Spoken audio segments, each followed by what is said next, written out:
Virtual selling is here to stay. So when we think about virtual selling, it really started out as a Band-Aid back at the time in 2020 when we look back at 2020. And it was more of a let's get through this time. We can meet on you fill in the platform that we were meeting on. But it was more of a Band-Aid at first. But it turned into where people that, even executives that we talked to that were used to traveling, it's like, oh my goodness, I'm having time with family. I'm having so many other things and I'm getting more done. Mm-hmm. And so it's going to pick up and it's staying. And so let's define for a second, what is virtual selling? So Stacia, how would you define what is virtual selling? So I look at virtual selling as any time we are selling and it's not face-to-face. So if you think about it, it could be on the phone, it can be at a virtual meeting, it could be a virtual presentation, it could be LinkedIn. So virtual selling really does encompass a lot of tools in order for us to have a two-way conversation is really how I look at it. Yes, so it's not just on a meeting platform or something like that. It's any time, as you said, that we're not face-to-face. We're not here to push you to you need to meet over virtual versus an in-person, etc.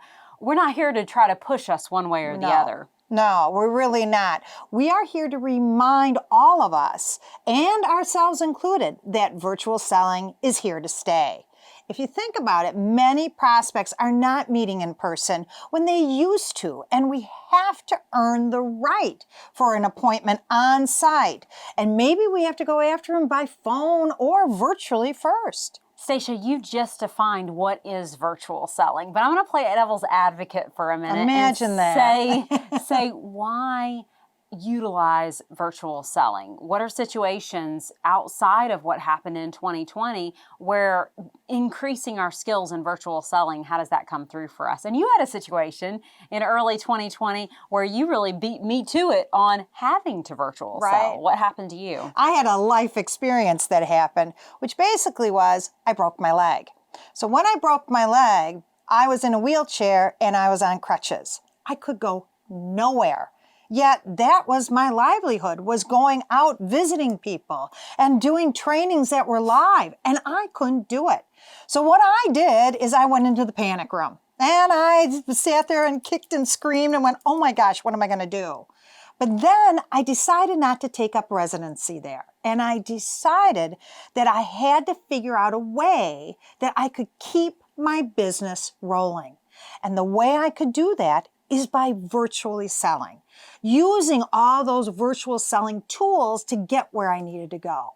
And your situation may not be that, let's hope not, but it could be a number of different things, of life experiences that put us in a situation where, whether it be a sick parent, a sick child, a move that causes you to need to move somewhere else and still be productive, we still have the ability to create and earn an income for my family, even if sometimes circumstances I can't be in person. So we want you to look at this as not just about what happened back in 2020, but something you can use for years to come. But the situations that life throws you curveballs, you didn't expect it, but you were proactive and you took a stance and said, I'm going to elevate my skills, I'm going to sharpen tools, and I'm going to learn how to continue to create income for myself no matter what's thrown at me.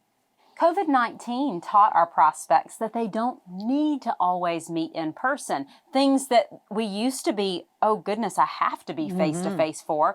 We've almost proven to ourselves what we can accomplish through a virtual meeting. So the hour-long in-person meeting might be a thing of the past, or at the very least that we have to do a virtual to be able to earn the right. Virtual selling is one of many tools, and it's all about a balance, and it's a balanced approach. Stacia, let's look at that balance and even just some tools that go in that balance. Right. So if we look at the tools that we have available to us, we have a variety of tools we can do.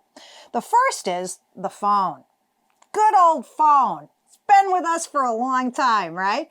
Phone is an awesome virtual tool, if we really think about it. It really is. And the phone can be used, whether it's to set meetings, to be able to have internet. Not every connection has to be virtual, and we'll come back to that in a minute. But Phone is one of many tools. There's also virtual meetings. There's virtual presentations.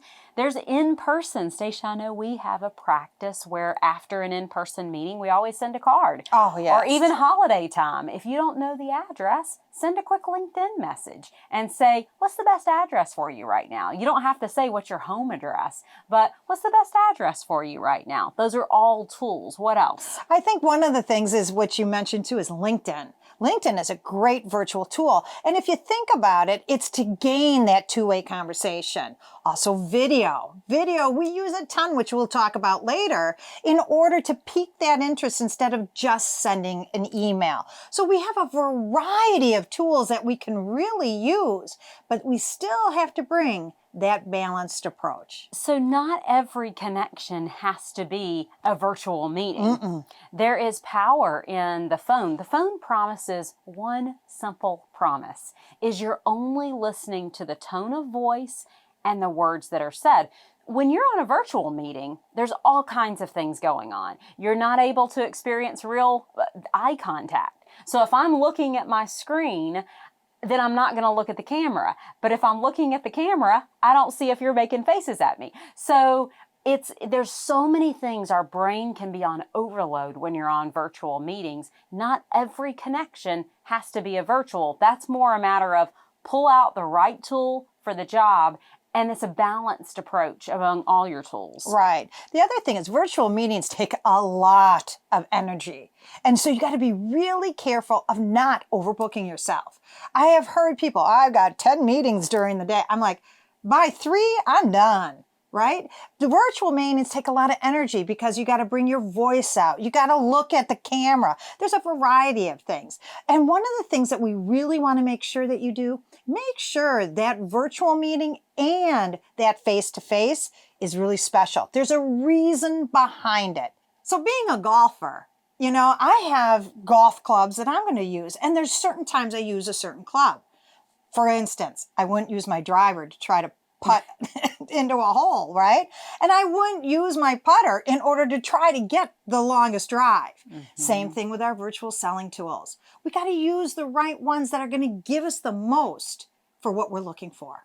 Well, I think that's really the key, is that there's certain times to be able to use a particular channel based on certain situations. So that's our goal, is to prepare you for the different tools that you can use. And it's really a balance of all of those, and to equip you with every single tool that we've got so that you can then exercise discernment and pull out the right tool for that opportunity.